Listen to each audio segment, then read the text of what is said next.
everyone, it's Cathy Zielske here, back with another installment of Easy with me, CZ. Today's project is a super simple inlaid die-cut holiday tag that anyone can do. You just need a little cardstock, a little strip of pattern paper, a little bit of twine, and before you know it, you will have the cutest little holiday tag for your package ever. Let's take a look at the products I'm using today. The Chunky Mary die is a layered shadow and word die that cuts out the outline and the shadow layer. Now I'm not going to use the shadow layer today, I'm just using the outline of the Mary. And that is going to be for the greeting on the front. I'm also going to be using one of my nested tags. This is a collection I designed for Simon Says Stamp, and it also comes with cute little reinforcement dies. I've got a little powder, some embossing ink, and a little bit of baker's twine. For my cardstock today, I've got 2 pieces of craft, a little bit of Nina Solar White Classic Crest, and some pattern paper. And then I'm going to stamp on the back of the tag using this cute Let's Make a Tag set for a little to and from for my recipient. Let's jump into making the tag. So first things first, I've got to cut out 2 tags, one for the front and one for the back. So I'm going to cut those off camera using my Gemini Junior die cut machine. Then I'm going to center the outline Mary right on one of the tags and run that through.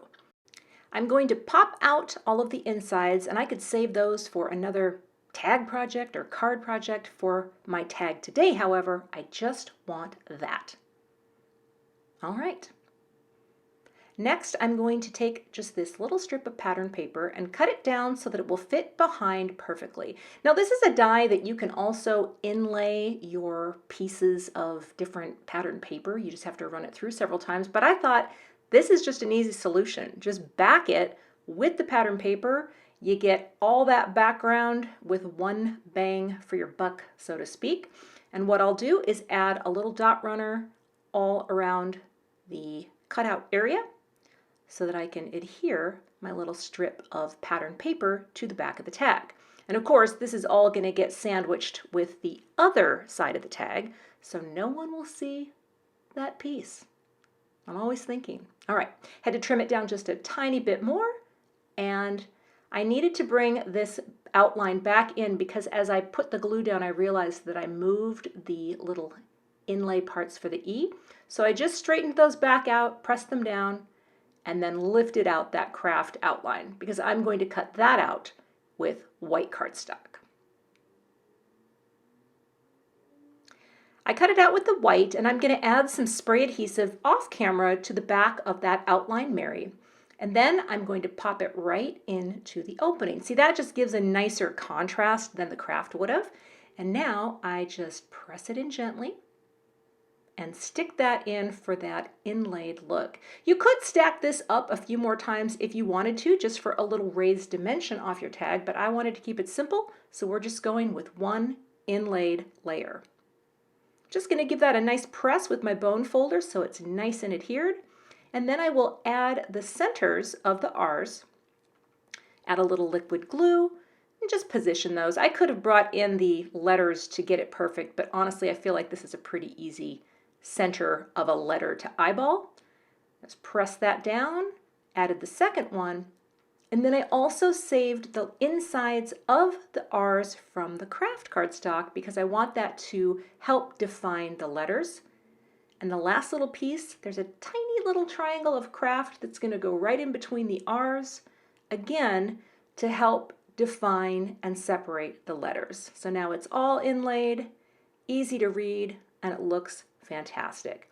So that's the front of the tag, and I thought it would be cute to add a reinforcement out of some glitter cardstock. So what I did, I cut 2 out, one for the front and one for the back with the little sort of sundial style. I don't know what I would call that, but it's cute. So I'm going to add a little bit of tape runner and just pop that down over the hole for a little reinforcement and a little shine. I thought that was kind of cute.